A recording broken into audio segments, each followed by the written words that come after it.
Olá pessoal, graça e paz, eu estou aqui para trazer um aviso super importante para você e para toda a sua família. Estamos aqui na igreja, eu estou sem a minha máscara, estamos sozinhos aqui fazendo essa gravação, mas nós queremos falar sobre o retorno do nosso dia 25, o culto do dia 25 agora em abril. Estivemos junto com os nossos pastores conversando e chegamos a uma conclusão que estaremos com as portas abertas para receber você e toda a sua família. Importante avisar, ou relembrar sobre o uso da máscara. Nós precisamos que você venha com toda a sua família, mas traga a sua máscara, usando máscara. Aqui nós vamos ter também as nossas sessões, onde você vai poder se higienizar com álcool em gel.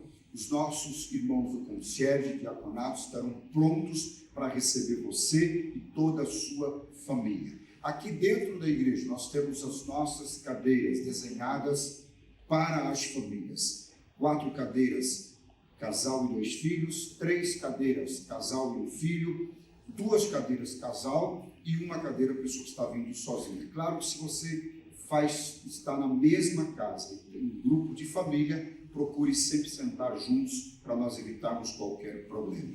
Vamos ter também as 2 portas, a porta lateral e as portas do fundo abertas com as nossas máquinas de ar-condicionado ligadas para que o ar possa correr sem nenhum problema.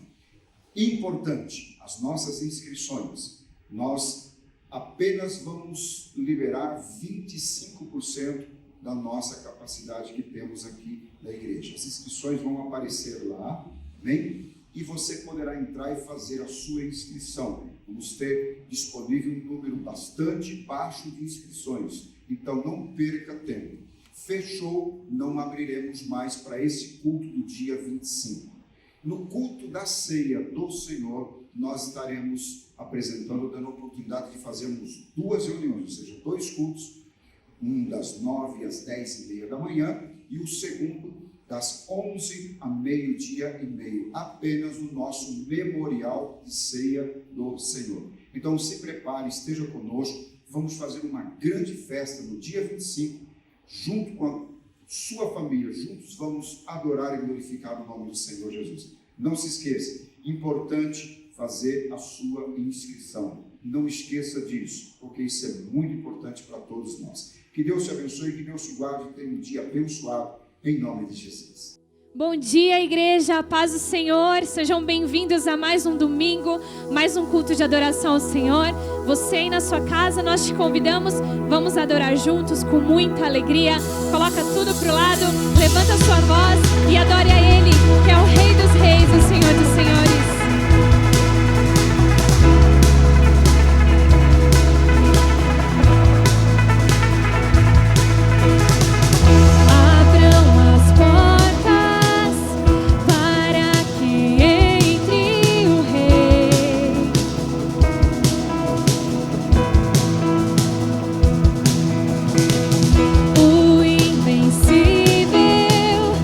Senhor das guerras, Jesus.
aplauda Ele.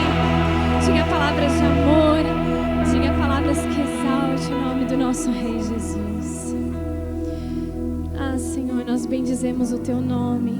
E neste momento, Senhor, nós queremos apresentar as famílias que aqui estão, as famílias, Senhor, que estão nas suas casas te adorando neste momento.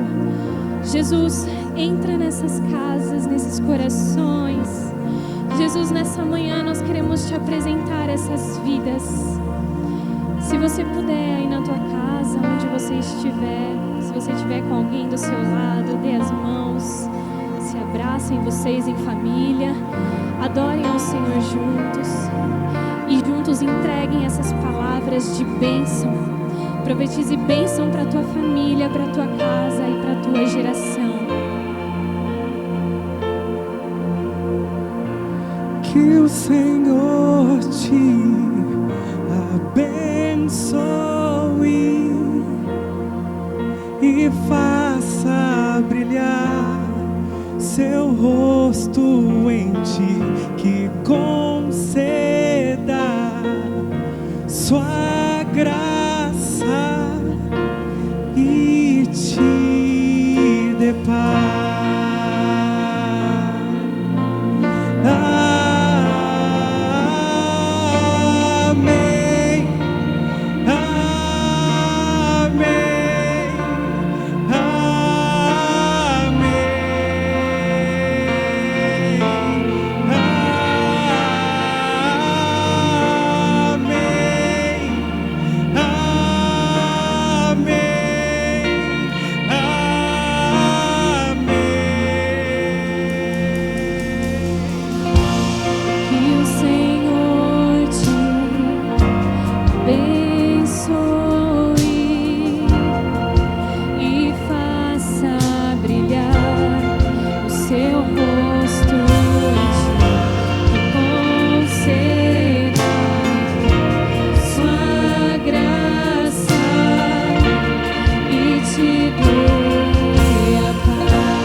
Tua família e teus filhos e os filhos de teus filhos. Que a bênção se derrame até 1000 gerações. Tua família, os teus filhos e os filhos dos teus filhos. Que a bênção se derrame até 1000 gerações. Tua família, os teus filhos e os filhos dos teus filhos. Que a bênção se derrame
Jesus, nós cremos que o Senhor já está nas nossas casas.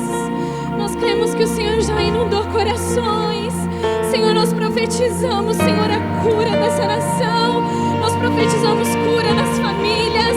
Nós profetizamos libertação, Senhor. Nós profetizamos salvação nas casas e nas famílias, Jesus. Entra, Senhor, nessas vidas. Entra nessas casas, Jesus. Nós cremos, ó Deus, no Teu poder. Nós cremos, ó Deus, a quem servimos. Oh, Jesus. Diga que a bênção se derrame até 1000 gerações. Tua família e teus filhos e os filhos dos teus filhos. Sua presença te acompanhe por detrás e por diante, em teu lado e em ti. É contigo, é por ti, e de dia e de noite, tua entrada e saída, em teu riso, em teu choro. É contigo, é por ti, creia. É contigo, é por ti, é contigo, é por ti, é contigo, é por ti, é contigo, é por ti.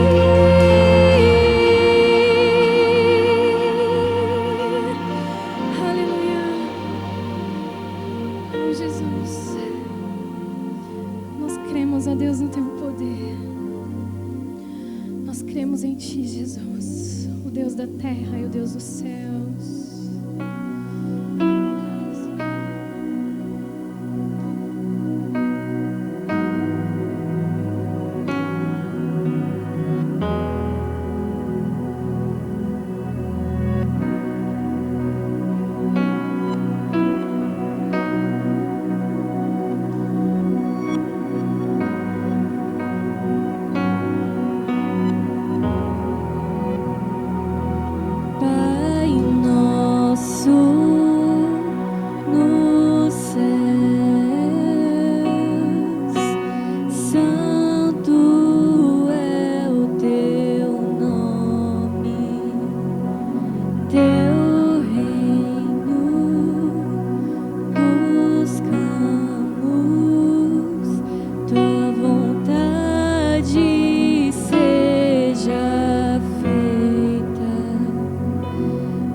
Deixa o céu descer.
Você que está na sua casa, aplauda o Senhor, glorifique o nome dEle, porque tudo é dEle.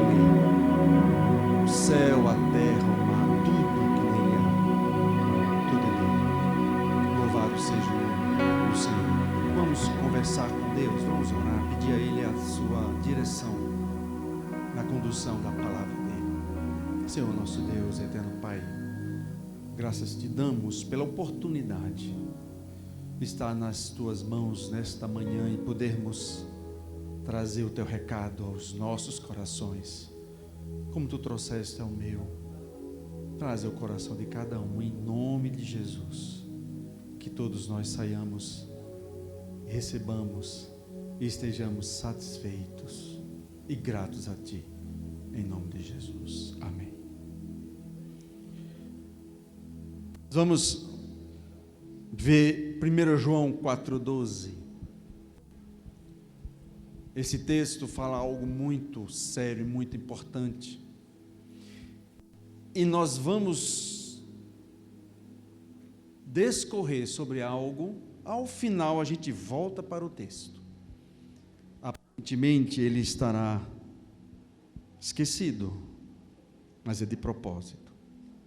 1 João 4,12 diz assim: se amarmos uns aos outros, Deus permanece em nós, e o seu amor está aperfeiçoado em nós. O tema dessa mensagem é os 5 sentidos da fé. Os 5 sentidos da fé.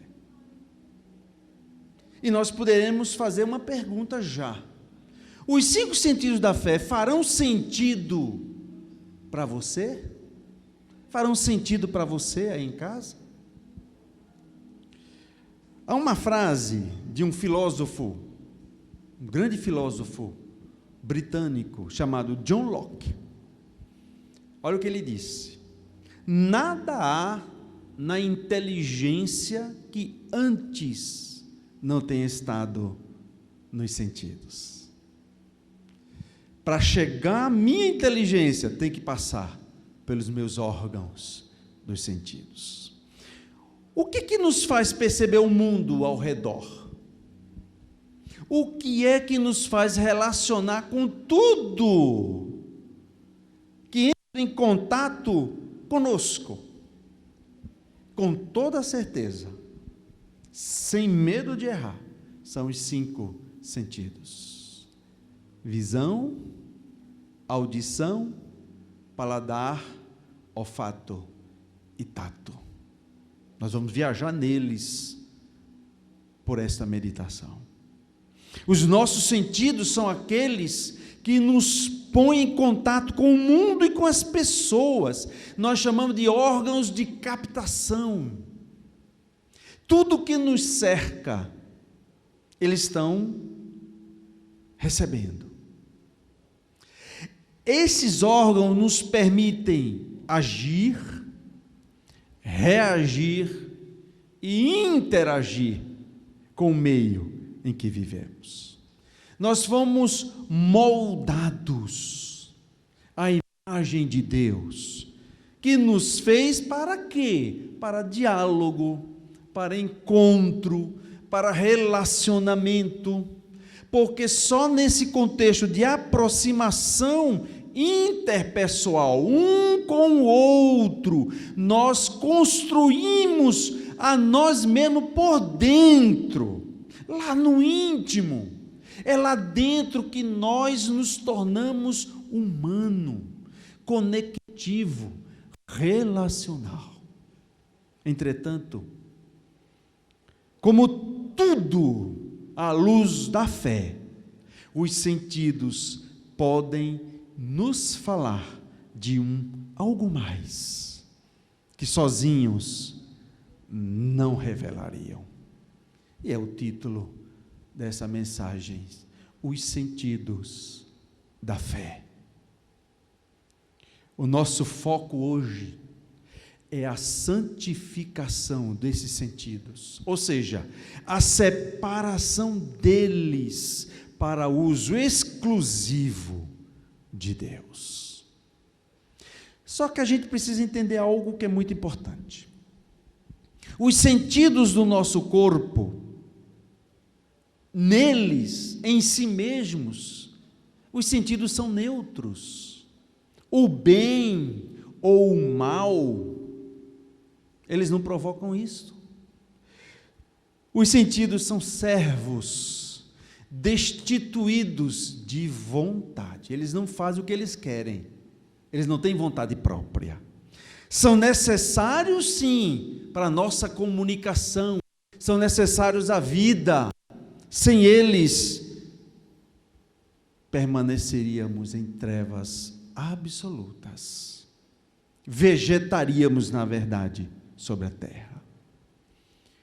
O uso que fazemos dos nossos sentidos é o que vai determinar se eles vão ser bênção ou maldição para cada um de nós. Por isso, o apóstolo Paulo exorta lá em Romanos 6:19, ele diz assim: pois assim como apresentastes os membros do vosso corpo como escravos da impureza e da maldade que conduz a iniquidades ainda maiores, apresentai a partir de agora todos os vossos membros do vosso corpo como escravos da justiça para a santificação.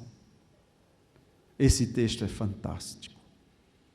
Nós vamos santificar os nossos sentidos. Paulo está falando para aqueles que já nasceram de novo, para aqueles que foram alcançados pela obra do Espírito Santo. E aí, paramos para pensar um pouquinho e vamos refletir lá atrás. Eu fiz uma volta até o Jardim do Éden. Reportei-me ao Jardim do Éden, falando aos que nasceram de novo, que precisam entender os nossos primeiros pais, que pecaram. E o que aconteceu? Toda a expressão do seu ser refletia, exibia uma harmonia perfeita entre alma e corpo. O que transparecia através dos sentidos tinha seu alimento em Deus. Havia uma harmonia completa, tudo perfeito, tudo maravilhoso. Nada estava errado, nada estava fora do seu lugar. Era muita alegria, muito prazer. Porém, chegou um dia em que esses sentidos foram alimentados por uma outra fonte. Qual foi o resultado? O pecado entrou na vida dos nossos primeiros pais e trouxe consigo o desequilíbrio na personalidade deles. Em vez de serem alimentados, em vez de serem dirigidos por Deus, através do Espírito de Deus, eles passaram a ser alimentados, a serem dirigidos pelo mundo visível, através dos sentidos. Assim como descendentes de Adão e Eva, que nós todos somos, estamos conscientes do mundo material mais do que do mundo espiritual. O mundo todo é assim. A consciência maior é material e não espiritual. Por isso, a fonte que alimenta a nossa alma provém mais do mundo tangível, através dos 5 sentidos, do que de Deus, através do nosso espírito, na reação do Espírito Santo. O pecado entrou no mundo através de Adão e Eva, pelos 5 sentidos. Nós vamos mostrar isso em Gênesis capítulo 3. Vamos ver apenas poucos versículos para a gente ter ideia e noção de como é que isso aconteceu. Primeiro sentido, a audição. Os ouvidos se detiveram escutando a voz do enganador, que como serpente, Gênesis fala sobre isso, 3, 1 e 2 diz assim: a serpente disse à mulher, e a mulher respondeu.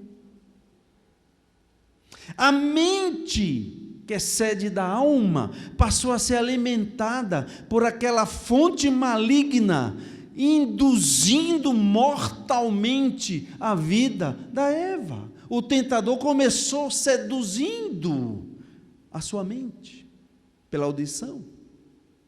Vamos para o próximo sentido, visão. Os olhos se fixaram no fruto proibido. O versículo 6 diz: vendo a mulher, caminho direto para despertar do desejo de agir, que foi influenciado pela visão. A gente sabe que a visão, ela é comparada com os faróis do nosso corpo, são os faróis do corpo. Pela visão você contempla, ela é fundamental. E Satanás sabia disso. Depois da visão, veio o olfato. As narinas aguçadas pelo cheiro do fruto proibido, atiça o desejo de provar. Por isso que o versículo 6 diz: desejável para dar entendimento. E a gente sabe que o cheiro chega para estimular o desejo do paladar. E o diabo sabia disso. Quantas vezes você está perto de uma refeição, está sendo preparada, e você sente aquele cheiro, já dá água na boca, já dá vontade, pelo odor, pelo cheiro agradável que chega. Quem entende de vinho, quando vai beber, a primeira coisa que a pessoa faz, ela dá uma cheirada, ela mexe, e o cheiro aguça as papilas gustativas. E aí vem o tato, esse sentido, as mãos estenderam para pegar o fruto proibido. E o versículo 6 diz: tomou-lhe do fruto. É uma forma mais forte, penetrante, de aguçar ainda mais o desejo da ação. Todos os sentidos com uma finalidade: a ação do paladar. E aí vem o último dos sentidos, que é o paladar. A boca se abre para degustar o veneno que leva à morte. E o versículo 6 conclui assim: comeu e deu ao seu marido, e ele comeu. Todo um processo passando por todos os órgãos do sentido, que Satanás astutamente utilizou para alcançar o objetivo dele. Comandos que foram enviados ao cérebro sem detença. Veio então a consequência quase que de imediato, no versículo 7, que diz: abriram-se os olhos de ambos. O plano diabólico logrou êxito.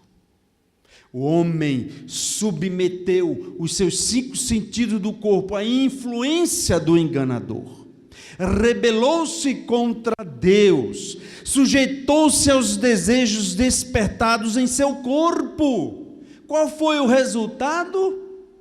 Esse corpo se tornou instrumento de queda.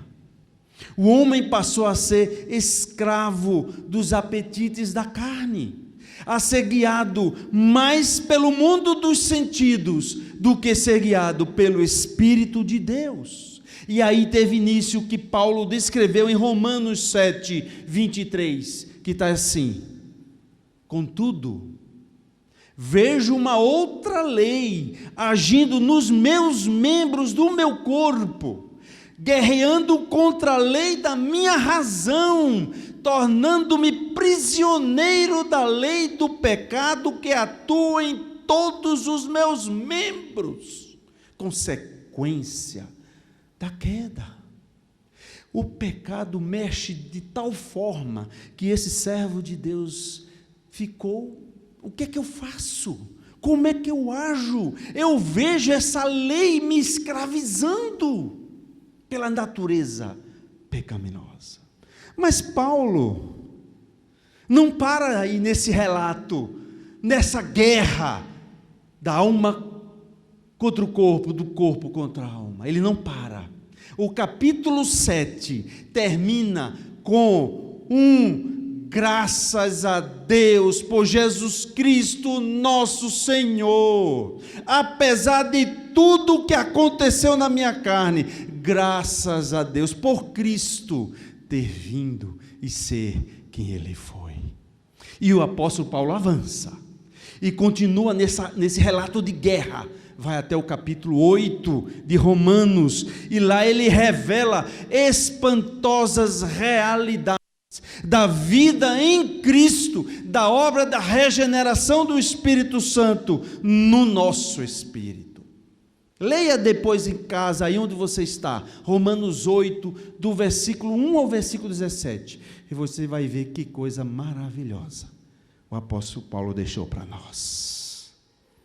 Em Cristo, pela obra do Espírito Santo, você e eu podemos ser outra vez conectados à fonte e andar de acordo com o Espírito Divino e não mais conforme os apetites que operam através dos nossos sentidos em nossa carne. Somos hoje chamados à santificação dos nossos sentidos. Paulo nos exorta a apresentar os nossos corpos como sacrifício vivo a Deus. Colocar no altar os membros do nosso corpo, a forma do seu apelo ressalta a urgência da consagração, da santificação do corpo a Deus. Define o âmbito da santificação e nos mostra como alcançá-la. Está lá em Romanos 12, 1 e 2. E Paulo escreveu assim: olha a urgência, a necessidade, a importância. Rogo-vos, irmãos, pela misericórdia de Deus, que apresenteis os vossos corpos como sacrifício vivo, santo e agradável a Deus, que é o vosso culto racional. E no versículo 12 ele diz: e não tomeis a forma, não vos amoldeis ao sistema desse mundo, mas sede transformados pela renovação das vossas mentes, para que experimenteis qual seja a boa, agradável e perfeita vontade de Deus. A abordagem paulina da consagração, da santificação, dá um grande destaque ao corpo, porque são os órgãos do sentido que conduzem o nosso corpo a uma direção não muito agradável diante de Deus. Equivale aqui a dizer os sentidos. O corpo faz o que seus sentidos mandam. Ele manda o recado para o cérebro e o cérebro comanda. Somos intimados. E o apóstolo Paulo, nesse ponto, ele é fantástico. Ele nos intima a apresentar o nosso corpo como um sacrifício vivo. É a figura de quem abre mão de algo para queimar no altar de Deus como uma oferta. Mas não se trata de destruição. Não é destruir o seu corpo, queimar literalmente, mas é entrega total para uso exclusivo de Deus.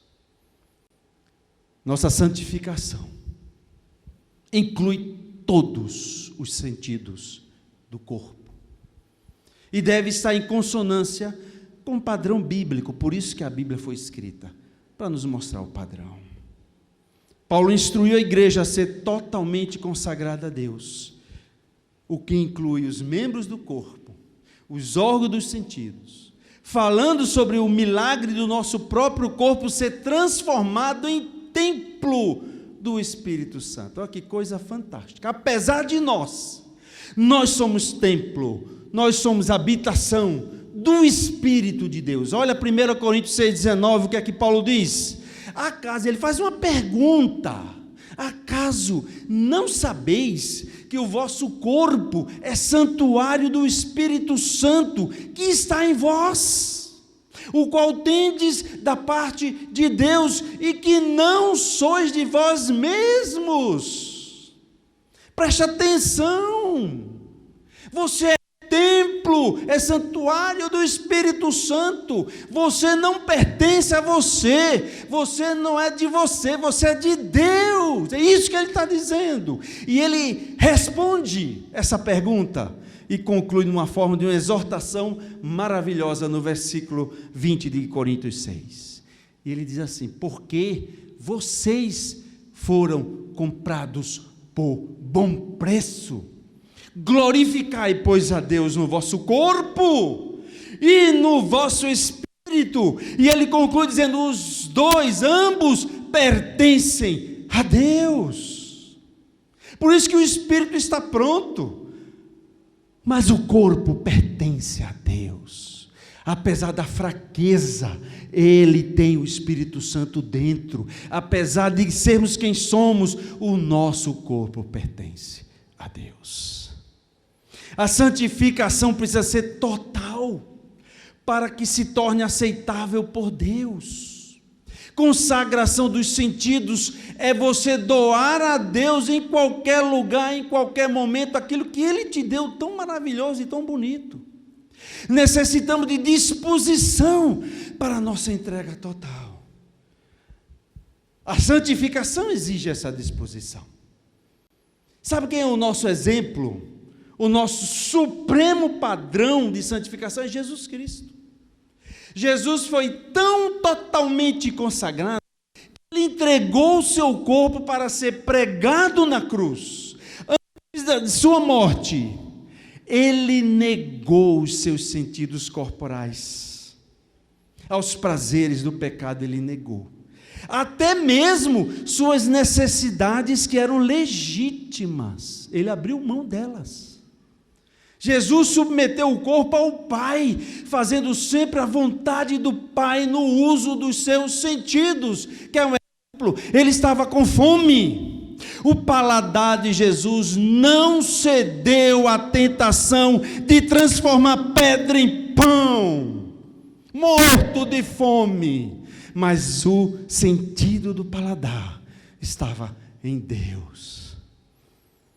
Preferiu aguçar o seu apetite com a palavra de Deus, a submeter-se aos desejos de comer, agradando ao prazer do paladar por um momento. E a lembrança do cheiro, do pão, no deserto, mesmo com fome, depois de 40 dias de jejum, não tinha poder de vencer seu olfato consagrado a Deus Pai. Por mais que ele se lembrasse do deserto não tem pão, mas ele lembra, e ao lembrar, o cheiro vem, mas estava tudo consagrado a Deus. Diante da visão dos reinos deste mundo, Jesus não se dobrou ao apelo da fama. Seus olhos estavam tão dominados das visões de Deus e de um mundo perdido, o qual ele viera salvar, que não poderia dobrar-se aos prazeres da fama e da glória humanas que foram oferecidos pelo diabo. O cansaço não o impedia de ministrar aos necessitados. Por isso, Hebreus 10:5 escreveu assim: por isso, entrando no mundo, diz, sacrifício e oferta não quiseste, mas corpo me preparaste. O Pai preparou o Filho de tal maneira, o corpo dele estava tão submetido à vontade do Pai, que nada, nem ninguém impediria ele fazer o sacrifício. O corpo de Jesus foi preparado para a cruz. Era a sua oferta, era seu sacrifício, era a sua entrega total por nós. Sua morte não foi coincidência. Jesus não foi assassinado. Ele deu a sua vida como sacrifício, como uma oferta pelos pecados do ser humano. Contemplar os sentidos de Cristo naquela cruz de horror. Preste atenção. Você não viu, mas você ouviu e você formula, você contempla na sua mente o sacrifício que muitas vezes os filmes retratam de alguma forma. Quando você visualiza aquele horror e depois você tenta contemplar e visualizar os sentidos de Adão e Eva no jardim, você compara e contempla as duas situações, até estremece as entranhas. Tamanha a diferença daquilo que Cristo fez. O preço da nossa redenção foi caríssimo. Leia Salmo 49:8. O salmista disse assim: pois a redenção da alma deles é caríssima, e cessará a tentativa para sempre. Foi só uma tentativa e não precisou de mais. Foi só uma, foi o tiro certeiro. O filho veio, a redenção chegou, o resgate está presente, a salvação fez-se presente, porque a alma deles, nossa, é caríssima. Somos chamados hoje para consagrar todos os nossos sentidos a Deus. Mas seria muita ousadia, petulância até nossa, querer fazer isso no nível de Jesus Cristo. Não tem como. Na cruz não, pois não tem mesmo. Mas no nível de Jesus Cristo, da sua existência, na tentação, a gente pode. É só não render, nem se deixar levar pelo tentador. E ao longo da sua existência também a gente pode, porque Jesus disse: olha, vocês vão fazer coisa maior do que eu fiz. Vocês podem, vocês vão fazer. O que Cristo sofreu na cruz foi para nos redimir e abrir o caminho para que sejamos uma nova criação, filhos do Deus vivo. Usem os membros do corpo, usem todos os seus sentidos como instrumentos de santidade e não de pecado. Para tanto, a gente observa os sentidos da fé na palavra de Deus. Vamos ver esses sentidos. Os textos que falam da visão. Deus disse ao profeta Samuel, 1 Samuel 16, de 1 a 13, nós só vamos ler alguns versículos. Enche um chifre com óleo e vai a Jessé, o ancião de Belém, porque eu escolhi um rei para o meu povo entre os seus filhos. Versículo 3. Tu darás para mim a unção àqueles que eu te indicar. 4. E Samuel fez como Deus lhe disse. 6. Ao chegar em casa de Jessé, viu Eliabe e pensou de si para consigo: certamente é este o ungido do Senhor. Versículo 7.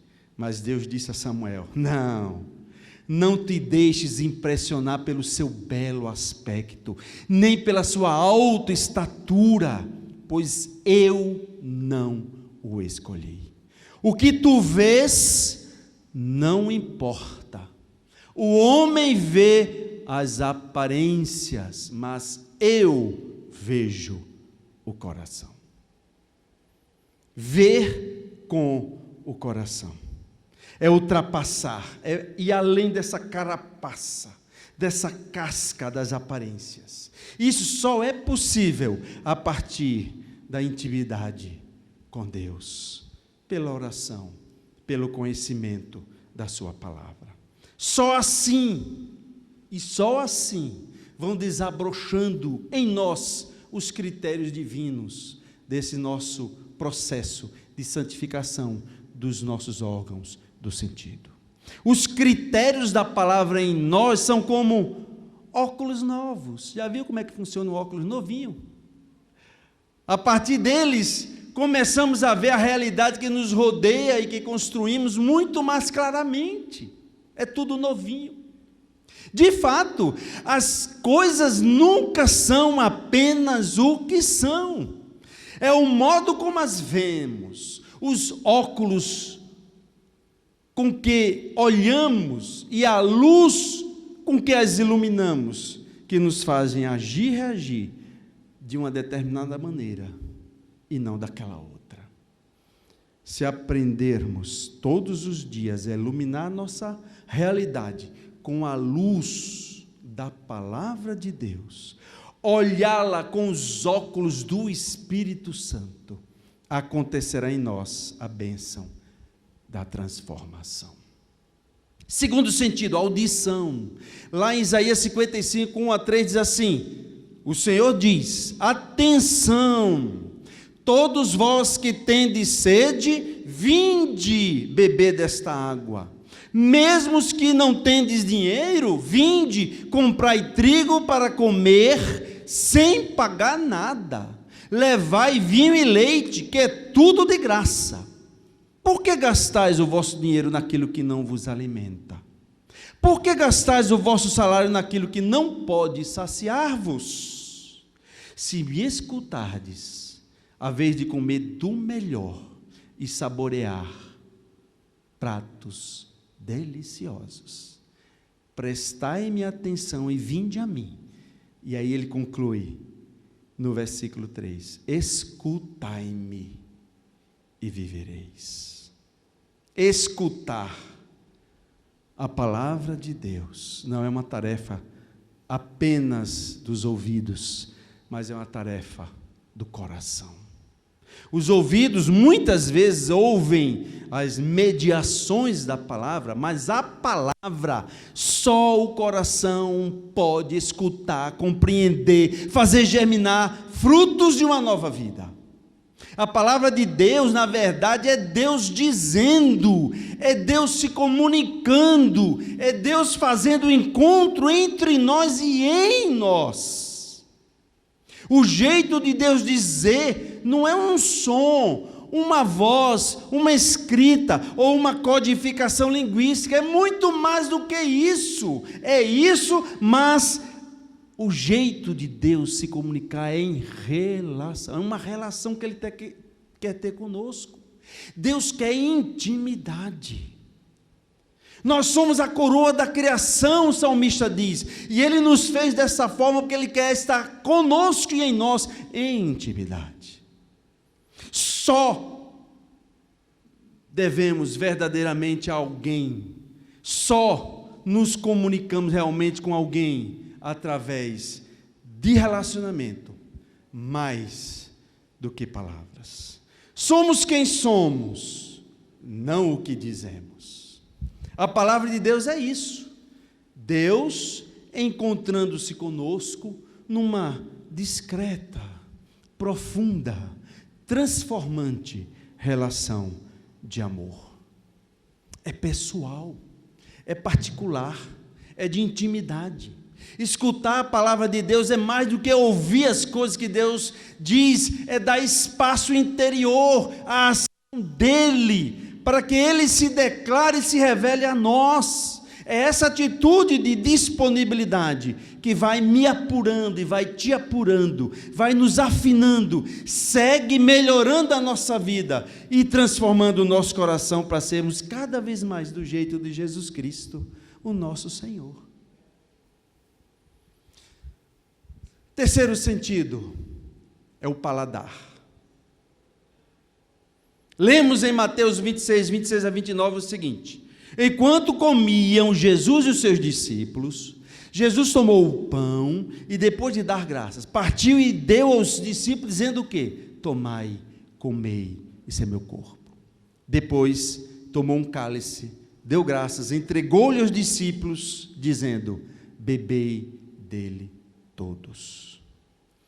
Comer e beber são gestos que significam muito mais do que encher a pança, do que encher a barriga.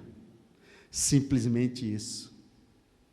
Os animais comem comida, mas nós comemos refeição. Porque os humanos tornam a hora da comida na hora da refeição. Há uma diferença. Porque na hora da refeição há um encontro, deve ser assim, né?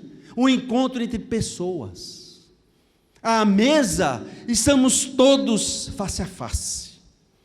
Deve ser um lugar privilegiado de encontro, de comunhão, partilha de intimidades e narração de histórias. Por isso comemos à mesa, não numa manjedoura, no estábulo. Para nos encontrarmos cara a cara uns com os outros, e não cara a cara com a comida, como acontece nos coxos dos estábulos. Só que aconteceu algo que não esperávamos. A pandemia nos roubou este privilégio. Até quando?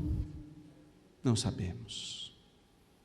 Quantas e quantas vezes estivemos fora, família, amigos, parentes, aderentes, numa pizzaria, no shopping, onde pudesse ser. Por enquanto, perdemos esse privilégio.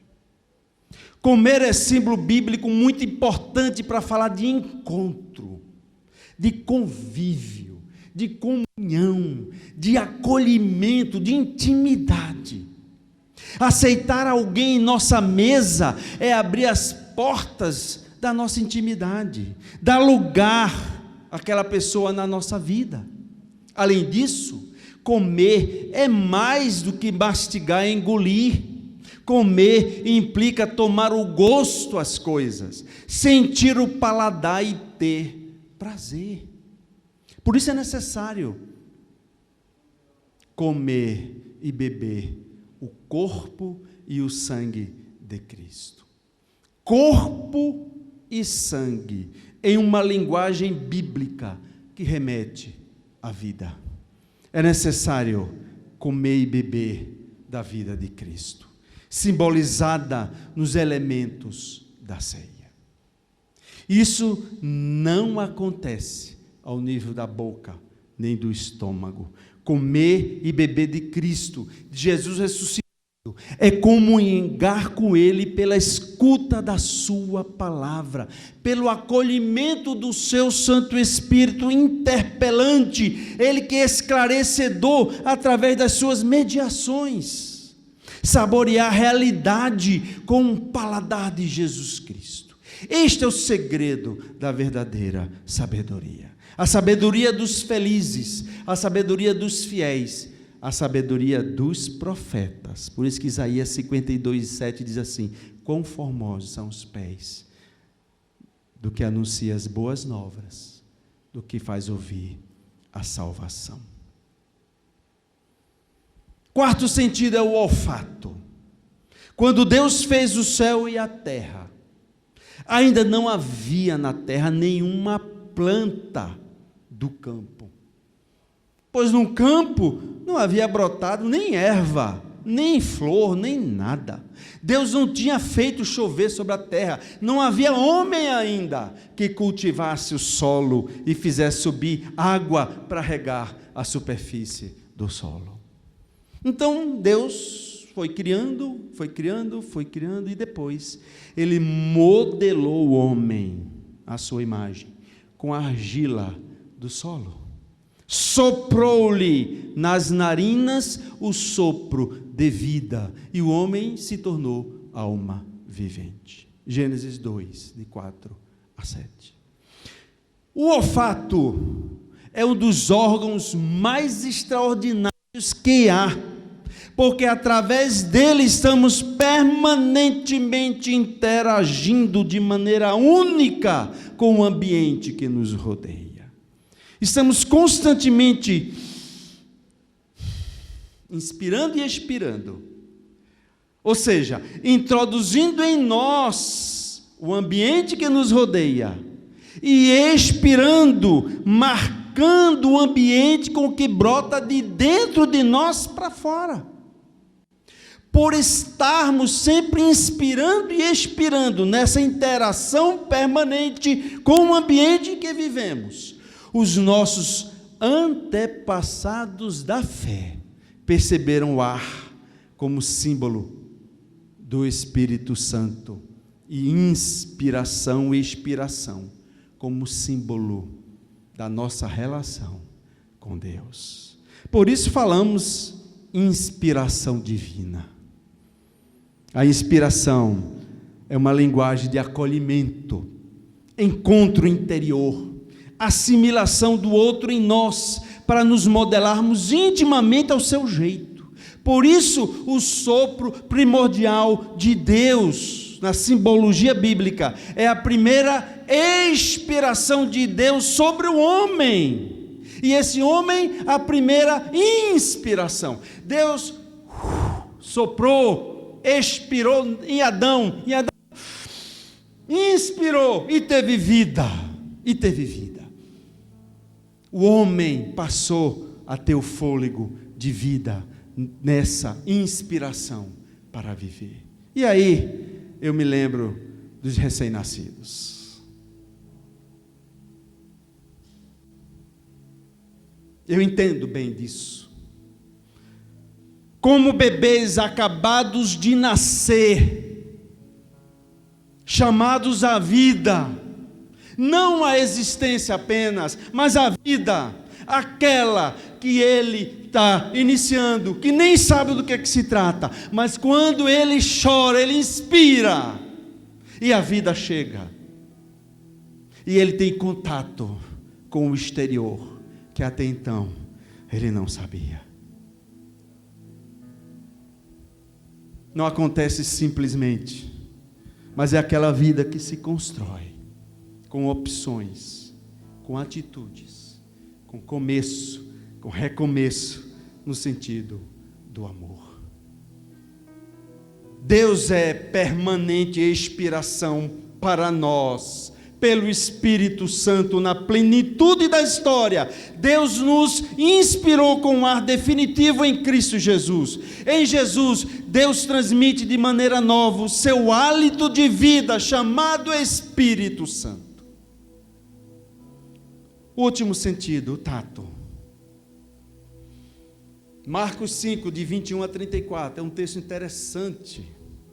Jesus estava ministrando numa determinada área da praia, no mar da Galileia, e ele foi para o outro lado, e a multidão atrás, né? Sempre acompanhando, sempre indo atrás, e aí de repente, estava no meio, gente apertando, espremendo, todo mundo junto. Chegou uma mulher, que há 12 anos tinha um fluxo de sangue, tinha uma hemorragia, nenhum médico conseguiu resolver, gastou o que tinha, nada, parece que é igual a gente hoje no Brasil, né?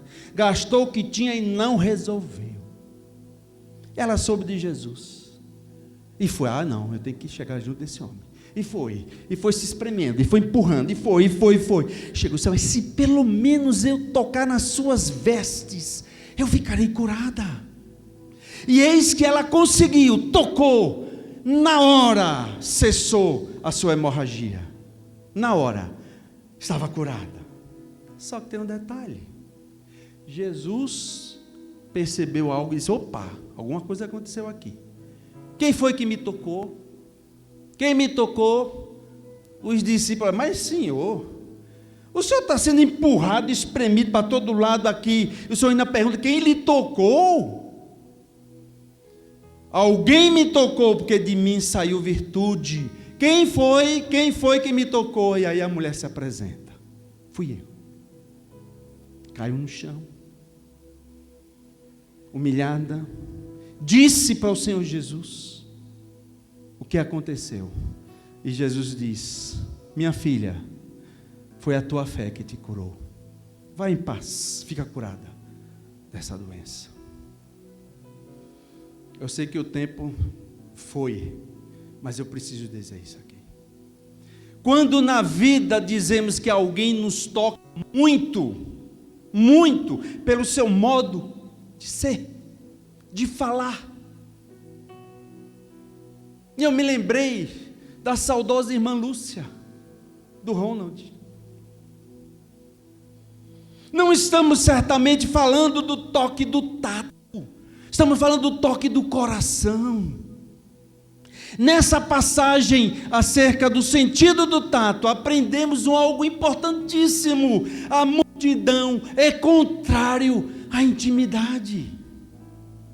Nos evangelhos de Marcos e de Lucas, essa simbologia parece muito especial. A intimidade com Jesus, o verdadeiro encontro, é quase sempre traduzido por duas linguagens, dois verbos: tocar e entrar em sua casa. Jesus toca nos doentes para curá-los. Vimos isso em João 9, de 1 a 12, na cura daquele cego de nascença. Jesus abençoava as crianças impondo-lhe as mãos, tocando, como nós vimos em Marcos 10, de 13 a 16. A multidão é nos evangelhos símbolo de superficialidade. Muitas pessoas estavam e continuam a estar nessa superficialidade na relação com Jesus. A Páscoa foi, quanto se falou dele, quanto se vivenciou dele, mas é superficial. Contrário da multidão é o sentar-se à mesa, símbolo de intimidade. Nós vemos Mateus 9, de 9 a 11, Jesus na casa de Mateus. Os desconhecidos não passam da soleira da nossa porta. Só aqueles que nos tocam sentam-se à nossa mesa. A mesa da refeição é lugar de intimidade. Por isso Jesus tantas vezes se sentava à mesa na casa de alguém, sobretudo pecadores e impuros, segundo a lei, para mostrar que estavam chamados à intimidade da mesa do banquete de Deus, que é o banquete eterno da vida. Como tudo mudaria se nós dessemos conta de que os encontros verdadeiros ou acontecem por dentro ou nunca vão acontecer realmente. Vamos concluir. A linguagem dos sentidos, ela tem uma finalidade de nos conduzir à intimidade do coração, para cumprir aquela missão que nos foi dada. São pontos de encontro, encontros de verdade, encontros que vão lá no fundo, afloram os sentidos da fé no coração. Tudo que a gente adquiriu, todo conhecimento, passam pelos órgãos dos sentidos. Então a gente precisa buscar, porque a Bíblia diz que não é assim que os homens devem se aproximar de Deus, fazendo experiências místicas, se aproximando de qualquer jeito. Não. Lemos em Hebreus 11:6, aquele que se aproxima de Deus tem que crer que Ele existe e que sem fé é impossível agradar-lhe. Então, dois requisitos a gente precisa nessa aproximação: fé e nascer de novo. Nascer de novo, providência divina da salvação. Crer em Jesus, na sua obra, na sua morte, na sua ressurreição. Aí sim, você pode se dizer cristão. Mas isso só não basta, porque a fé, ela é operante. É preciso buscar o conhecimento e continuar conhecendo a Deus, mantendo-se fiel a Ele. Os 5 sentidos só farão sentido na nossa vida se amarmos. Quando amamos uns aos outros, o amor de Deus permanece em nós. E os nossos sentidos serão direcionados para a adoração a Deus e para o bem do ser humano, que é o nosso próximo. Vamos orar? Baixe a sua cabeça, feche os seus olhos e ore ao Senhor. Senhor Deus e Pai, trazemos diante de nós o contraste da atitude do primeiro Adão e da entrega de teu Filho Jesus diante do mesmo nível de tentação. Em reverente temor vimos buscar o teu Santo Espírito de ti a graça de provar a inteira santificação de alma e corpo, os quais pertencem a ti por direito de redenção. Colocamos todos os nossos sentidos no teu altar, que sejam usados de forma a glorificar o teu nome aqui na terra. Em nome de Jesus oramos. Amém. Que Deus abençoe a sua vida, que Deus faça entender e te leve com os sentidos todos voltados para Ele. Vamos ministrar, é a parte importante também do culto, a ministração dos nossos dízimos e das nossas ofertas. Eu trouxe 3 textos que aparentemente vocês não vão entender bem, mas no final vocês vão entender. Salmo 150, o salmista no versículo 6 diz assim: todo ser que respira, louve ao Senhor. Aleluia. Tudo que há em mim, louve ao Senhor. Aí Deuteronômio 15:10 registra assim: dele generosamente, sem relutância no coração. Por isso o Senhor seu Deus o abençoará em todo o seu trabalho, em tudo que você fizer. E Provérbios 16:3 diz: consagre ao Senhor tudo o que você faz, os seus planos serão bem-aventurados, serão bem-sucedidos. Tudo em nós deve louvar ao Senhor, é o que nós lemos inicialmente. Tudo deve louvar ao Senhor, inclusive todos os órgãos dos nossos sentidos e ainda aquilo que adquirimos como sustento que Deus nos dá através do nosso trabalho.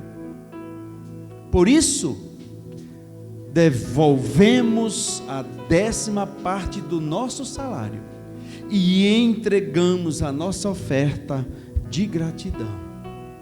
Tudo isso louva a Deus, tudo isso é para a glória de Deus, tudo isso pertence a Deus. As formas de contribuição estão aí passando na sua tela, sendo projetadas. Faça isso, oferte com alegria, com gratidão, prazer. Vamos orar pelo seu dízimo, pela sua oferta e pela manutenção da obra de Deus em nossa igreja. Oremos. Pai Santo, Pai querido, louvado e engrandecido seja o teu nome.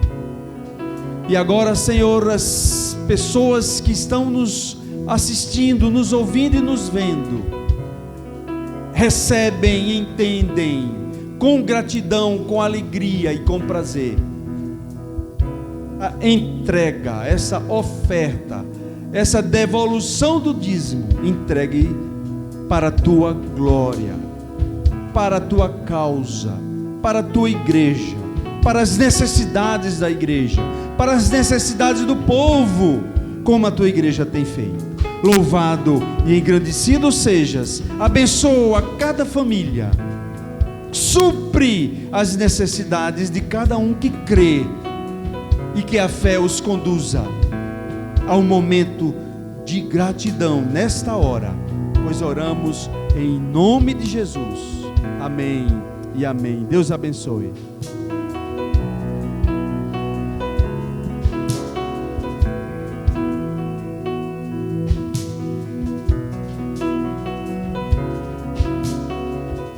Glória a Deus. Obrigado, pastor Gesimar, por esta maravilhosa palavra. Agradecidos por esta manhã, você que está conosco, mais uma vez, bom dia, seja sempre bem-vindo ao HFC Sampa, Deus te abençoe, grato pela sua companhia de todos os domingos, de todas as quartas, aos cultos da família, Mulheres de Conquista, Hub, etc. Deus abençoe o carinho da tua da tua audiência, da tua presença. Quero te convidar a anotar os nossos anúncios, começando pela quarta de reflexão. Todas as quartas, 20 horas, nós estamos aqui em um culto de aprendizado da Palavra de Deus. Todas as sextas-feiras, 20 horas e 30 minutos, o time Hub está com tudo, fazendo as suas lives, conectando a gente com a palavra e também com o tempo de oração. No sábado, dia 24 de abril, às 19 horas e 30 minutos, o Hub ou Hubzão vem chegando aí com o seu culto de adoração a Deus. Todos os jovens, você sempre é convidado, você é sempre convidada para estarem conosco nesse momento de adoração. Domingo que vem, segue o nosso culto com a família, o nosso culto de celebração a Deus. Mais uma vez, nós continuamos a pedir o carinho da tua audiência. Compartilhe a nossa página do Facebook, do Instagram. Você que não tem o nosso aplicativo, entra lá, é fácil, é gratuito e você vai poder ter todas as fotos, a mensagem, você vai poder pegar o link dessa mensagem e retransmiti-lo aos seus amigos, aos seus familiares, para que esta palavra alcance mais e mais corações. Quero agradecer a toda a produção, a toda a banda, a tudo que vocês estão fazendo. Deus abençoe a vida de vocês. Quero orar com você nesse momento, agradecendo a Deus por este culto, por este momento que nós temos em gratidão a Deus de nós adorarmos ao nosso Senhor. Pai, grato nós somos por mais uma semana. Obrigado porque hoje é um dia que inicia a nossa semana e nós apresentamos este dia ao Senhor. É domingo do Senhor. Abençoe as nossas famílias, abençoe o nosso encontro de almoço, abençoe a nossa tarde. Vem chegando uma semana nova. Senhor, quem sabe algumas decisões precisam ser tomadas, alguns ajustes precisam ser feitos. Então nós apresentamos a nossa agenda, Senhor, ao Senhor. Pedimos que a tua mão repouse sobre ela. Pedimos que a tua mão também visite os leitos, os hospitais, que o teu Espírito que foi dito aqui soprado, também seja soprado nas UTIs deste país e quiçá do mundo, para que isto cesse, para que isto pare, para que o teu nome seja glorificado. Oramos crendo que o Senhor está no governo de todas as coisas. Obrigado, Senhor, obrigado pela vida desta família que está conosco, que está orando conosco, que está agradecida por este domingo, por mais uma manhã de adoração, de louvor, de entrega, de palavra, Senhor. Obrigado, meu Deus, obrigado por este tempinho deste domingo que esta família disponibilizou em seu coração, em seu seio familiar, para estarem conosco. Eu te peço a sua bênção sobre a vida de cada um. Meu Deus, a graça de Jesus Cristo, o amor de Deus e a comunhão do seu santo e poderoso Espírito sejam com todos, sejam abençoados e abençoadas em nome de Jesus.